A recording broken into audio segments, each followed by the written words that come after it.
In this session, we are going to discuss about the types of set. In that, the first one is the empty set. What is meant by the empty set? The set which does not contain any elements, we call it as an empty set.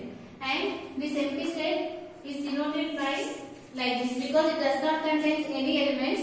Just we denote it like this, and this empty set we call it as an null set or void set. We can call it in any of the way. We call it as an empty set, null set or void set, and it is represented by this symbol, or you can denote like this also. This all indicates the empty set. What is meant by the empty set? The set does not contain any elements, we call it as an empty set.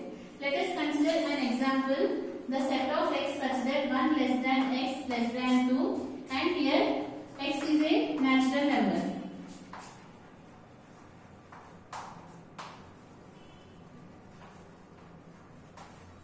Okay, here if you consider this set here, you can observe that you need to write this one in the roster form. If you want to write this set in the roster form, you have to write what are the elements that are present in this set. Here, what this set indicates that here you need to write what are the elements that lies between 1 and 2. Here, what we need to write, you have to write the elements that lies between 1 and 2, and you have to write the natural numbers. You know that the natural numbers will start from 1, 2, and 1 you will get after 2, but in between these two numbers there will be no number. So in this you can observe that no elements will be there in this set. So we have to represent this set as an empty set. So what we can say here, this set is an empty set. What is empty set? If the set does not contain any elements, that we call it as an empty set. Let us see one more example for this. Here consider the example, write the set of months that contains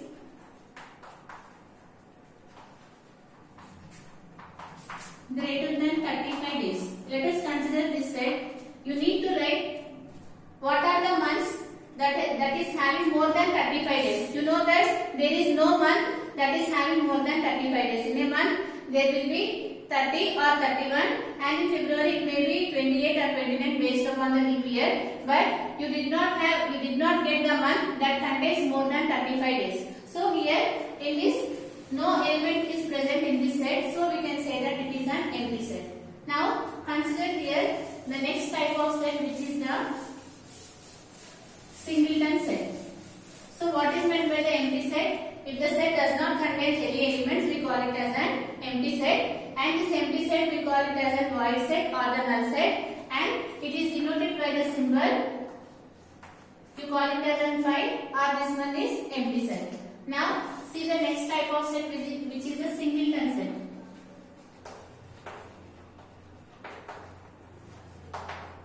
What is singleton set? Singleton set means if the set contains only one element, we call it as a singleton set. Let us consider one example, the set of even prime numbers.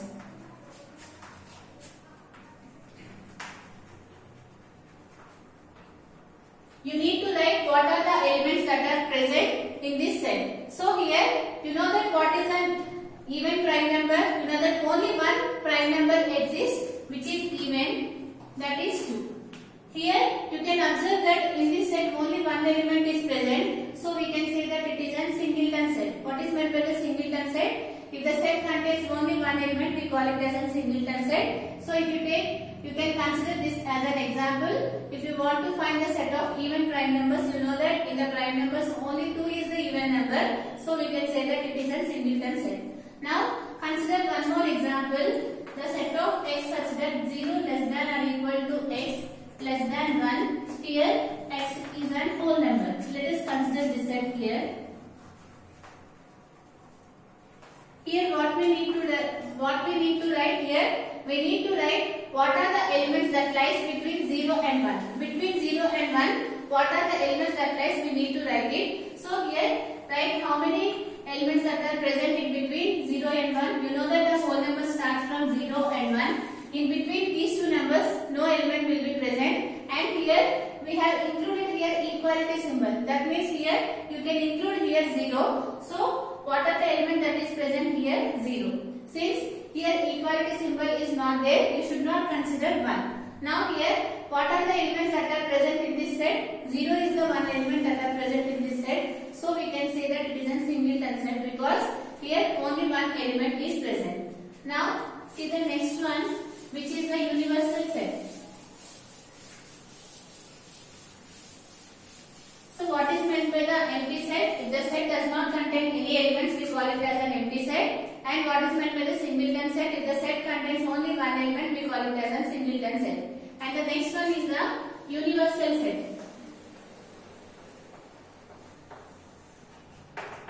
And this universal set is denoted by the letter mu. We call it as a mu. And we denote it like this. This one we call it as a mu. And what is meant by the universal set? The set, the name itself says, what is meant by the universal set? The set that contains everything, we call it as a universal set. So, what we can say here, the set that contains everything, we call it as a universal set. And this universal set are denoted by the letter mu. And after that, let us consider one example to understand what is meant by the universal set. Let us consider few sets here.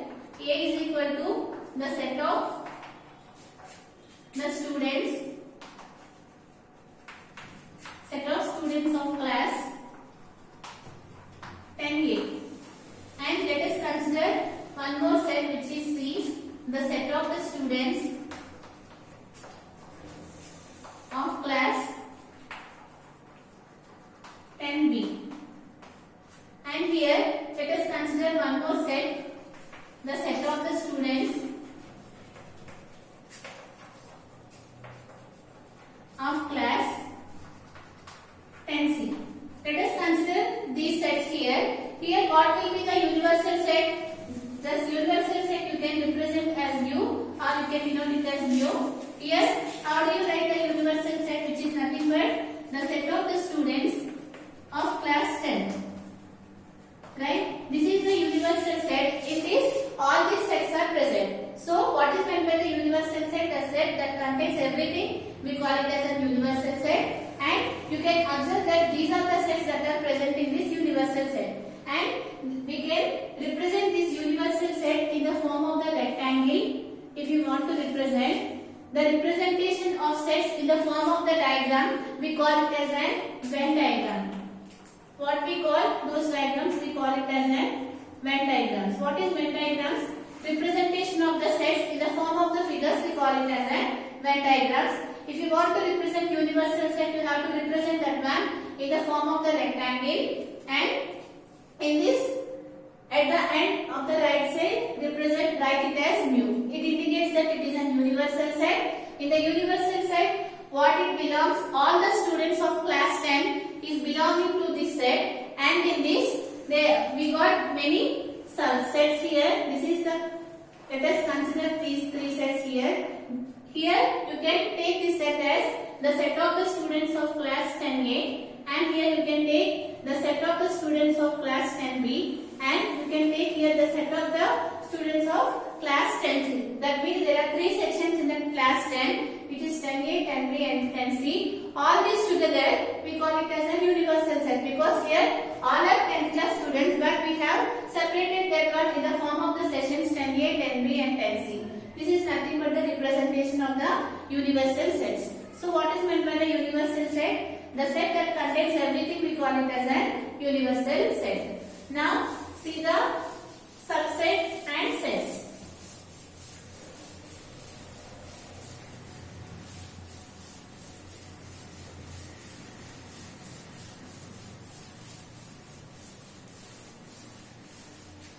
Or you can consider one more example for the universal set. Let us consider the universal set as the set of natural numbers.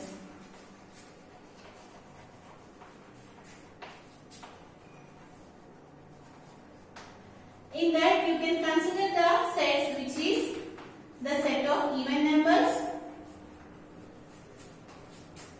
and the set of odd numbers, and consider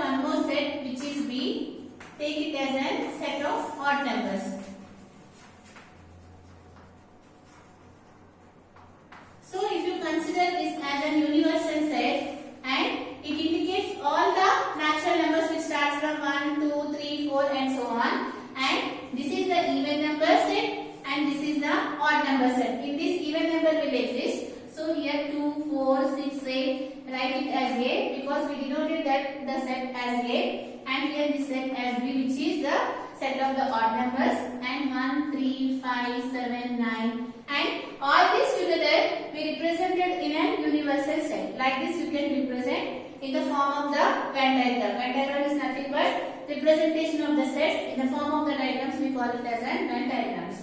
Now see the next one, which is subset. Now we are going to define about the subset and the proper subset. First define about the subset. What is meant by the subset? So before going to discuss this one, let us consider few examples here. Let us consider the set A as 1, 2, 3, 4, 5. And consider the set B which contains 2 and 3. Here you can observe that here 2 is present, here also 2 is present. Here 3 is there, here also 3 is there. So what we can say here, B is a part of A, right? Here this part is existing in this set. So what we can say here, B is a part of A. In the mathematical word, we call this part as an subset. So here what we can say here, B is a subset of A. Because here from this what we can conclude here, every element of B is also present in A. So we can say that B is an subset of A. What is meant by the subset here? If you consider two sets A and B, here you can observe that here B is a part of A because all the elements in B are also present in the set A. So we can say that B is a part of A, and in the mathematical words we call it as an B is a subset of A. Now here this one we denote by the symbol this one. This indicates this is a symbol for the subset, and we call it as an B is subset of A. Now here consider this thing what we got it here, B is subset of A. That means every element of A must also be present in the set A. Here write it what is meant by the subset here, every element of B must be present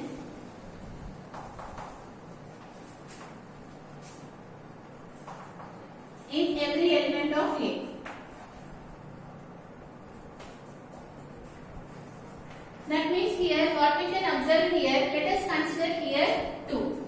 You know that 2 belongs to B, right? Because 2 is an element of B. From this what we can conclude here, 2 is also belongs to A because this 2 element is also present in A. So we can say that here if this 2 is present in both B and A, we can say that B is an subset of A. That means every element of B must be present in every element of A. This one we call it as a subset.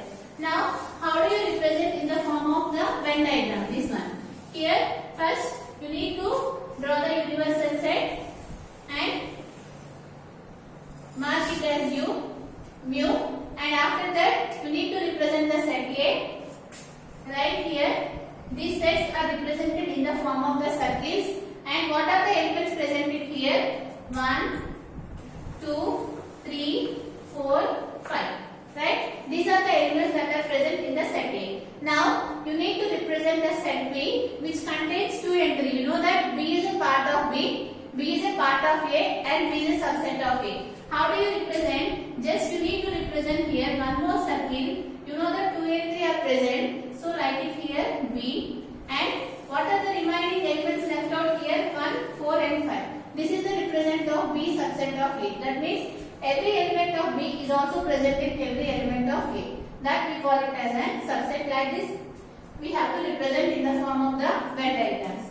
Now see here one more example. What we have told, what is meant by subset?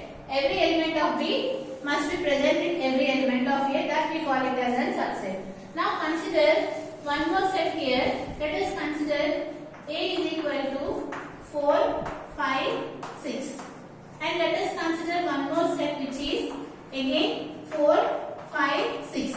Here you can observe that what is the definition of the subset? Every element of A must be present in every element of B. Here you can observe that 4 is present here and 4 is also there. Here 5 is there. There also 5 is there. Here 6 is there. Here also 6 is there. From this you can say here every element of A is also present in every element of B. So we can say that here A is subset of B. right? Because every element of A is also present in this set, so we can say that A is subset of B. From this, what we can conclude, every set is a subset of itself. Suppose consider here the same set here, A is equal to 4, 5, 6, and consider here one more set which is A is equal to 4, 5, 6. You know that these elements are present in the set A. From this, we can say that A is subset of A. Every element is a subset of itself. This one is very important bit. Every element is a subset of itself. If you consider the set B, B is subset of B. Right? Now, consider the definition of proper subset. There is some small difference in between the subset and the proper subset. Here the next one is the proper subset. What the proper subset says here, if you consider the set A is equal to 1, 2, 3, 4, 5. Let us consider the set B as 4 and 5. Here you can observe that B is a subset of A because every element of B is present in the set A. So we can say that here B is a subset of A, and just now only we discussed this is a symbol for subset. Here what is meant by the proper subset is nothing but there should be at least one element that is present in the set A, but it should not be present in the set B. So here you can observe that here 3 is present in the set A, but 3 does not exist in the set B. So we can say that B is a proper subset of A. This is the meaning of proper subset, or otherwise you can get clarification here. B is subset of A. This means that B is subset of A and B is equal to A. These two conditions are satisfying here, right? B is proper subset of A and B is equal to A. If these two conditions are satisfied, you can say that B is subset of A. And what is meant by B is proper subset of A? That means here B does not equal to A. Here you can observe that this B does not equal to A because the elements that are present in the set A is not equal to the elements that are present in the set B. From this we can conclude here B is not equal to A. So what is meant by the proper subset? Every element of B must be present in the set A, but there should be at least one element in set A that should not exist in the set B. Now consider one more example of the proper subset. Here consider the set here, the set of alls, which is, you know that it is A, E, I, O, U. And now consider the set of alphabets. Here let us consider the set as A. You know that what are the alphabets A, B, C, D and so on, and last you will get Z. These are the set of the alphabets. Here you can observe that every element of B is also present in the set A, because here A will exist, here also you will get A, here E is there, here also you will get E, and you know that A, E, I, O, U, these all elements are present in the set A. So we can say that here B is subset of A because every element of B is also present in the set A. But what is meant by the proper subset here? That means there should be at least one element that should be present in A, but it should not exist in the set B. Here you can observe that here B is there, here B is not there. So we can say that B is proper subset of A. This is the definition of the proper subset. What is meant by the proper subset? Every element of A, B must exist in the set B, but there should be at least one element in set A that should not be exist in the set B. This is the proper subset. Next, we are going to discuss about the union of sets.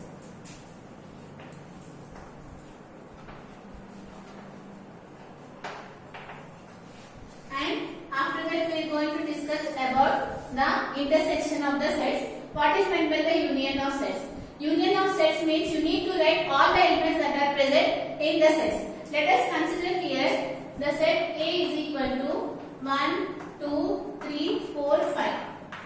And let us consider one more set which is B is equal to 4, 5, 6, 7.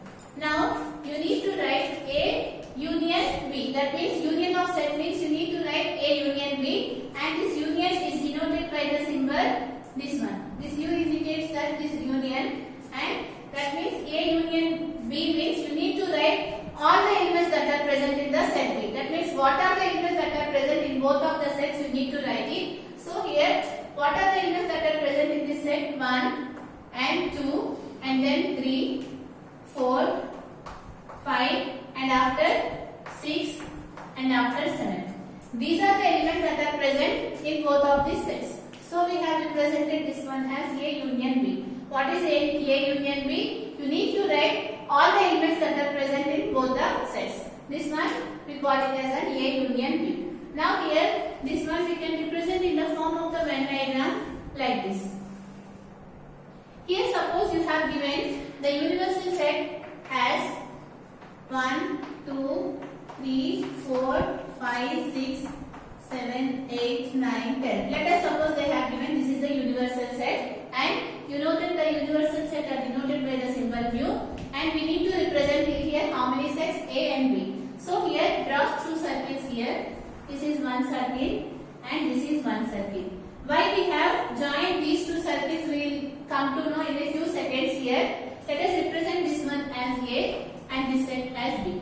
Now you need to write what are the elements that are present in the set A in this circle and you have to write the elements that are present in B, you have to write in this circle. Now if you want to write this one, first you need to know what are the common elements that are present in these two sets. Here you can observe that what are the common elements that are present here. Here 4 is there, here also 4 is there.